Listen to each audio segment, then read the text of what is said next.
Sugihontu Seale Kemanyani dan Seale Parami, para upasaka dan upasika sekalian, semoga Anda semua dalam keadaan yang baik, sehat, damai, dan bahagia. Kita bertemu kembali di kelas Pariyati Sasana, also known as kelas kajian kitab suci. Hari ini hari Minggu tanggal 1 September ya 2024 ya. Kita bertemu kembali di acara atau di hari ibadah kita. Tidak ada ibadah yang lebih indah daripada mendengarkan kitab suci kita ya. Nah, minggu yang lalu kita sudah membahas salah satu materi yang disampaikan adalah bahasan tentang kilesa ya. Walaupun di kitab Buddha Wangsa kilesa ini tidak dijelaskan secara detail, tetapi beberapa hari yang lalu kemudian saya berpikir dan merasa ini harus disampaikan dengan lebih detail lagi. Ya, kenapa? Karena sesuai dengan definisi kilesa yang minggu lalu sudah kita sampaikan yang ada di kitab Buddha Wangsa, kilesa itu adalah dhamma atau sesuatu yang kan kita terjemahkannya sebagai kotoran batin kan. Jadi definisinya minggu lalu kalau Anda masih ingat, dhamma yang kotoran ya mengotori ya, yang mengotori batin kita, kemudian juga menyiksa kita dan menyengsarakan kita. Jadi lihat definisinya bagus kan. Jadi sesungguhnya di dunia ini, di dalam kehidupan Anda itu ya, satu-satunya biang keladi yang membuat hati Anda keruh, Anda tersiksa, Anda sengsara itu adalah kotoran batin yang ada di dalam diri Anda sendiri. Kalau Anda memegang ajaran ini dan memegang teguh dan kemudian mengamalkannya, maka Anda akan banyak mendapatkan kedamaian di dalam kehidupan ini. Kenapa? Karena Anda akan mulai menarik diri dari percekcokan, perdebatan, pertengkaran, dan kebiasaan untuk menyalahkan orang lain atas apapun yang terjadi pada kita. Bukankah itu adalah kedamaian? Ya, lihat setiap kali Anda terlibat dalam pertengkaran, percekcokan, perdebatan, atau mungkin Anda mulai menyalah-nyalahkan orang lain, pada saat itu Anda kehilangan kedamaian dan kebahagiaan Anda. Hati Anda kotor, tersiksa, sengsara, ya. Nah, itulah mengapa seringkali kan saya tekankan kepada murid, kepada umat-umat ya, bahwa Anda beruntung mendapatkan ajaran yang sangat bersih seperti ini. Ya, sama sekali Buddha tidak pernah mengajarkan kepada kita untuk memperbolehkan kilesa tertentu muncul dengan alasan-alasan tertentu. Bahkan untuk mempertahankan agama Anda, bahkan untuk membela agama Anda, membela dhamma, membela sangga, no, nggak ada alasan apapun yang memperbolehkan kita untuk memunculkan kilesa. Setuju ya? Tidak pernah Buddha memberikan batasan. Oh, boleh kalau selama menghina agama kita ya boleh marah. Selama menghina ini Buddha, Dhamma, dan Sangha ya boleh kita mempertahankan diri gitu. Ya. Bahkan untuk membela nyawa saja kita tidak boleh dengan kemudian menyakiti orang lain kan. Anda masih ingat nggak salah satu guru saya mengatakan ketika ditanya oleh orang bule, kalau Anda dihadang oleh penjahat yang membawa yang akan membunuh Anda gitu, membunuh Sayadaw gitu. Kalau pada waktu itu hanya ada dua pilihan, Sayadaw membunuh dia atau dia yang membunuh Sayadaw, apa yang Sayadaw akan lakukan? Jawaban guru saya gimana? Saya nggak akan membunuh dia. Terus ditanya dua kali, tetap saya tidak akan membunuh dia gitu.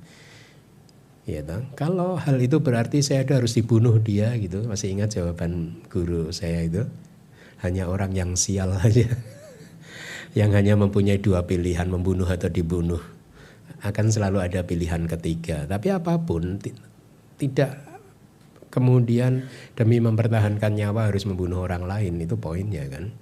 Nah jadi kita beruntung mendapatkan ajaran yang seperti ini. Ini kan akhirnya menjadi pegangan kita kan untuk mengelola kehidupan, ke arah mana kita akan menjalani kehidupan ini, yaitu ke arah yang penuh kedamaian, menghindari perdebatan, percekcokan, pertengkaran, dan juga hal-hal yang bisa mengotori batin, menyiksa dan menyengsarakan diri kita, ya. Dan itulah kedamaian kalau Anda bisa mempraktekannya, ya. Nah, jadi peganglah ajaran tersebut, ya. Nah, itulah mengapa kemudian saya memutuskan untuk melanjutkan saja membahas tentang 10 kilesa, ya. Karena ini adalah musuh kita masing-masing, ya. Musuh kita itu ya hanya kilesa ini, tidak ada musuh selain kilesa, ya. Saya ulangi, tidak ada musuh satupun apapun itu selain kilesa kita sendiri. Jadi kilesa itu pun adalah kilesa kita sendiri, bukan kilesanya orang lain, ya. Kilesanya orang lain bukan musuh kita sebenarnya. Maksud saya begini, kan kadang orang itu kayak mencari pembenaran, habis dia jengkelin si Bante, itu kan kilesanya tebel, makanya saya semprot. Enggak bisa begitu, enggak begitu cara mainnya. Ya. Jadi musuh kita hanya satu dan itu ada di dalam diri kita. Nah, yang pertama dari 10 kilesa adalah keserakahan. Minggu lalu sudah sempat kita bahas, ya, ini saya lanjutkan. Ini termasuk nafsu-nafsu Anda untuk menikmati objek-objek panca indera yang menyenangkan. Ketika Anda mendapatkan objek panca indera yang tidak menyenangkan, kemudian Anda menolaknya, pada waktu itu Anda mencari objek yang menyenangkan. Ya, ingin melihat objek mata yang menyenangkan, ingin mendengar suara yang menyenangkan, ingin mencium aroma yang wangi menyenangkan Anda, dan lain sebagainya. Termasuk juga objek-objek pikiran Anda. Anda selalu perilaku batin yang senantiasa kehausan mengejar objek-objek 6 pintu tadi, panca indera dan pintu batin yang menyenangkan, itulah yang disebut sebagai tanha. Senantiasa mencari objek-objek yang seperti itu. Nah, itu pun termasuk keserakahan, loba, ya. Kemudian juga obsesi-obsesi Anda, ingin menjadi ini, ingin menjadi itu, ingin mencapai ini, ingin mencapai itu pun juga termasuk keserakahan atau loba, ya. Ketamaan udah jelas. Kemudian keserakahan inilah yang juga disebut sebagai kebenaran mulia yang kedua, ya, atau sumber dari penderitaan, asal mula dari penderitaan, ya. Dan sering di dalam Sutta Pitaka Buddha mengatakan loba ini sebagai perangkapnya mara, ya, perangkapnya setan, ya. Seringkali mara, setan itu menggoda murid-murid Buddha yang hendak mencapai nibbana itu dengan mengiming-imingi sesuatu yang harapannya bisa memunculkan keserakahan dari murid Buddha tersebut, ya. Tetapi ingat, jangan Anda kemudian memakai ini untuk pembenaran Anda loh, ya. Marah nggak akan mengganggu Anda. Marah hanya akan mengganggu mereka yang hendak mencapai nibbana, ya. Jangan kayak itu kan, sedikit-sedikit kalau melakukan kejahatan, oh saya sedang digoda setan. Iya kan, kasihan setan itu di atas kaget-kaget terus kan. Bayangin 8 miliar manusia, yang 7 miliar sering memfitnah dia kan, bayangin bisa stroke gitu setannya itu. Juga disebut sebagai kailnya mara, daerah kekuasaannya mara juga. Dambaan-dambaan Anda, dambaan itu hanya ada di dalam pikiran Anda yang menginginkan, oh alangkah indahnya kalau saya bisa punya ini, bisa punya itu dambaan-dambaan begitu. Itu pun termasuk keserakahan. Nah, itu kilesa yang pertama. Kilesa yang kedua, lihat di layar yang saya beri tebal itu, ya, warna tebal. Kebencian, bahasa Palinya apa? Dosa. Karakteristik dari dosa itu candika. Candika itu kayak keganasan gitu, kekasaran gitu, ya, ganas dan kasar gitu. Seperti ular itu kata kitab suci kita. Ular itu kan sebenarnya ganas dan kasar. Kalau dia dipukul ular itu, saya pernah tinggal itu di hutan di Jawa Timur itu, baru tahu kalau ular itu nggak ada takutnya. Jadi pokoknya ada satu penduduk desa ketika ada ular lewat, dia pukul begitu, itu dikejar loh orangnya dikejar loh, nggak ada takutnya ular itu. Ya asal diganggu sebenarnya. Kalau kita nggak mengganggu juga, saya nggak pernah dikejar juga. Ya karena nggak pernah mengganggu begitu. Nah jadi candika itu keganasan seperti itu, kekasaran. Jadi Anda harus tahu pada saat kebencian atau dosa, ya dalam bahasa Palinya, bukan dosa dalam bahasa Indonesia. Meskipun kalau dosa di dalam konteks agama lain itu kan artinya kesalahan ya. Ya, kesalahan karena melanggar perintahnya Tuhan begitu ya. Ya, sebenarnya salah satu kata dosa bahasa Pali juga berarti fault, kesalahan juga. Jadi kadang saya berpikir dosa bahasa Indonesia itu yang dipakai oleh teman-teman kita dari tetangga agama-agama lain yang memakai kata dosa itu bisa jadi berasal dari agama kita loh bahasanya, katanya. Coba deh kalau ditelusuri apa ya istilahnya itu filologinya ya. Asal usul dari kata ini bisa jadi itu benar loh dari agama. Kata dosa itu berasal dari ajaran Buddha loh, ya khususnya dari Theravada, ya. Nah salah satu artinya juga sama fault, kemudian hatred juga, kebencian, anger juga kadang dosa gitu. Jadi karakternya seperti itu. Maka kalau saya menyampaikan seperti ini, Anda juga bayangkan di dalam hati Anda, oh iya ya, kalau Anda marah pada saat itu sifat hati Anda kasar dan ganas tidak? Kasar dan ganas kan, Anda nggak peduli apapun kan? Ya, katanya orang kalau sedang marah itu ya matanya tertutup, telinganya tertutup, mulutnya yang terbuka. Ada joke seperti itu, mulutnya terbuka lebar, wah gitu. Matanya tertutup, telinganya tertutup, itu hanya kiasan saja. Artinya dia nggak melihat siapapun yang di depannya begitu. Nggak peduli siapapun yang ada di depannya. Telinganya tertutup, dia nggak mau mendengar nasihat-nasihat orang. Bahkan mungkin kalau Buddha yang menasehati pun dia juga akan menutup telinganya begitu. Ya, jadi lihat, Anda terapkan di dalam diri Anda ketika kebencian datang atau muncul menguasai hati Anda, maka pada saat itu ada sifat kasar dan ganas di dalam diri Anda, ya toh. Dan sering saya mengatakan bahwa di dalam kehidupan sehari-hari mengenali kebencian, kemarahan itu paling mudah dibandingkan mengenali kilesa-kilesa lain. Kenapa?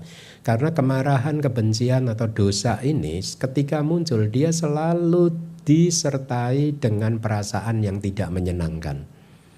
Jadi mudah untuk Anda kenali kan? Ya. Tapi kalau kayak keserakahan tadi, kalau sedang muncul nafsu-nafsu Anda ya ketika Anda bertemu dengan pacar Anda dulu ya, kan pasti kan muncul kan itu kan.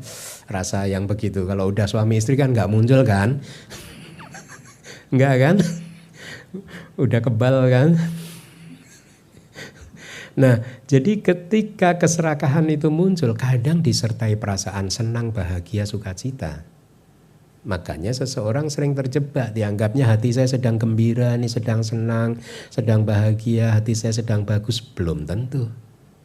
Bisa jadi itu keserakahan. Ya, atau keserakahan juga bisa muncul dengan perasaan yang netral-netral saja dengan UPK. Makanya agak sulit untuk dikenali dalam kehidupan sehari-hari kecuali Anda adalah praktisi meditasi yang terampil. Anda akan tahu keserakahan sedang muncul, Anda akan mengenalinya karena Anda udah familiar. Tapi kalau Anda nggak biasa bermeditasi, belum terampil, belum familiar dengan keserakahan, Anda akan senantiasa gagal untuk mengamati keserakahan yang sedang muncul.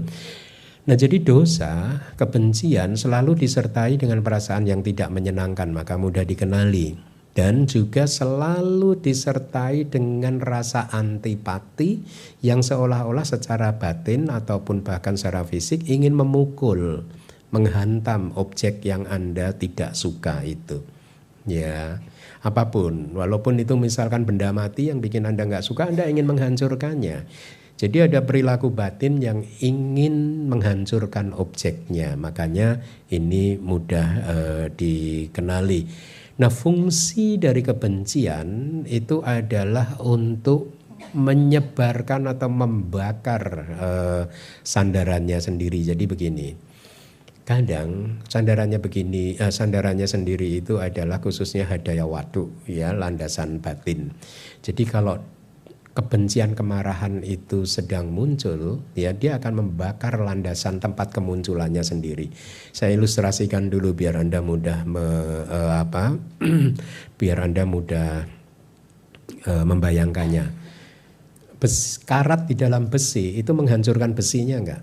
Menghancurkan, ya. Kemudian contoh lain di kitab suci itu api yang membakar salah satu pohon di dalam hutan, cepat atau lambat dia akan membakar hutan tempatnya berada itu, gitu. Nah, kebencian atau dosa juga begitu. Ketika muncul dia membakar sandarannya sendiri, yaitu yaitu tempat dia muncul. Kalau di teks dikatakan di hadaya watu, ya, di dalam jantung kita. Makanya kalau Anda marah, jantung Anda berdebar-debar enggak?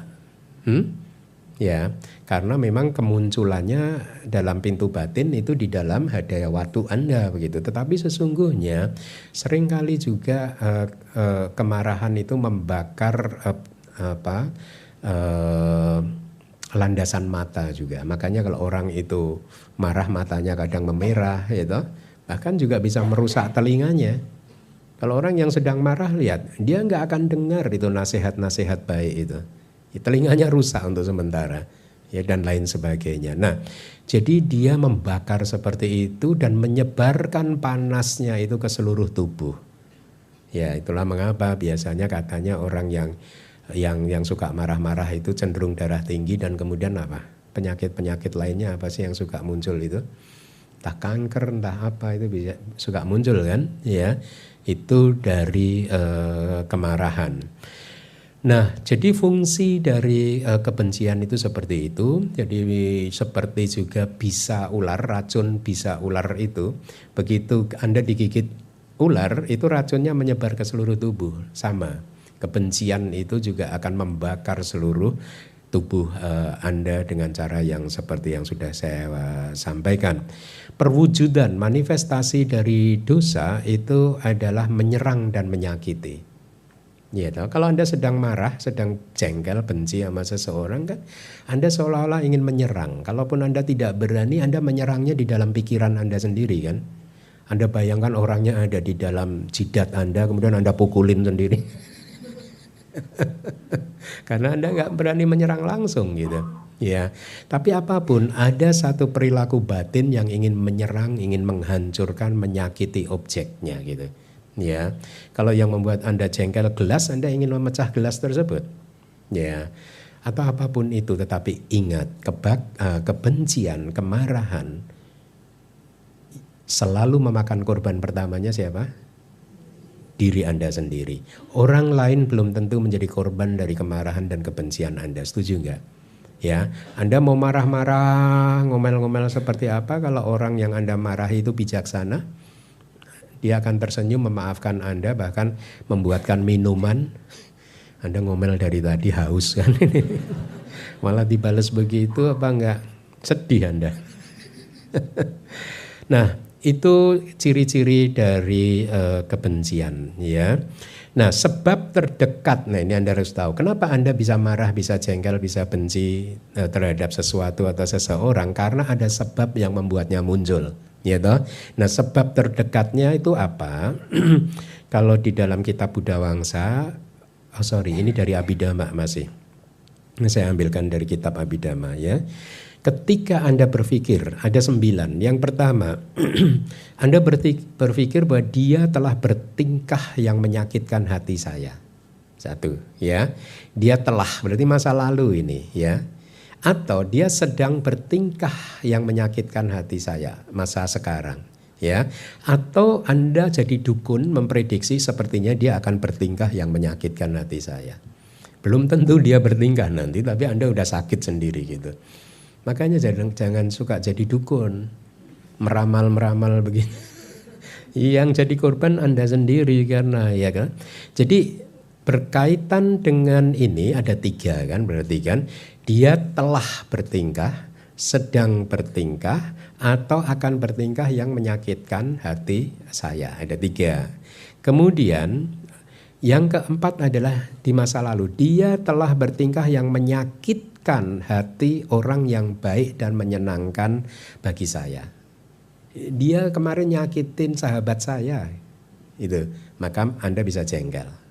Ya, ini yang sebab kemunculan kejengkelan, kemarahan, kebencian kan? Atau di saat yang sekarang ini ya, dia sedang bertingkah atau menyakiti sahabat saya, orang yang baik dan menyenangkan bagi saya. Atau Anda jadi dukun lagi, memprediksi, meramal, dia akan bertingkah yang akan menyakiti hati sahabat saya. Berarti sudah ada berapa? 6 ya. Kemudian yang 7, 8 dan 9, dia telah melakukan sesuatu yang menguntungkan orang yang saya nggak suka. Oh, berarti Anda sering ya? Kayaknya relate ya. Kayaknya relate banget. Anda sering ya. Masa lalu ya, yang masa sekarang dia telah melakukan sesuatu yang menguntungkan orang yang saya nggak suka atau orang yang